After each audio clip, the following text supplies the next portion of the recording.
नहमदुहु व नुसल्ली अला रसूलिहिल करीम अम्मा बाद फ़ाऊज़ु बिल्लाहि मिनश शैतानिर रजीम बिस्मिल्लाहिर रहमानिर रहीम।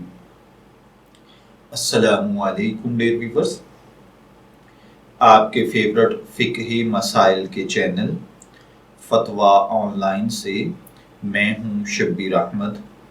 हमारा आज का टॉपिक है स्कूल के बच्चों से गर्मी की छुट्टियों की फ़ीस लेना। ये एक सवाल है जो कि हमसे मोहम्मद लुकमान साहब ने पूछा है।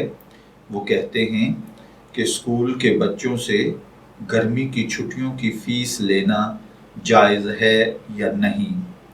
तो देखिए भाइयों और बहनों, याद रखिए कि आम तौर पर स्कूल्स में पूरे साल की फ़ीस का एग्रीमेंट होता है।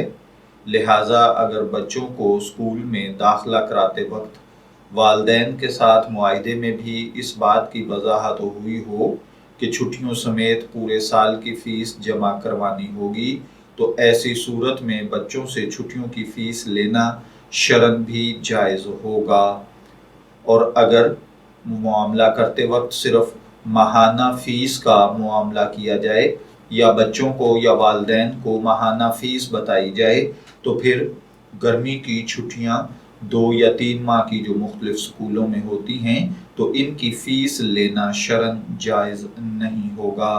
मैं दुआगो हूँ कि अल्लाह ताला हमें इन बातों को समझकर इनके मुताबिक अमल करने की तौफीक अता फरमाए। शब्बीर अहमद को इजाज़त दीजिए, फिर हाजिर होंगे किसी नए टॉपिक के साथ। तब तक के लिए अल्लाह हाफिज़।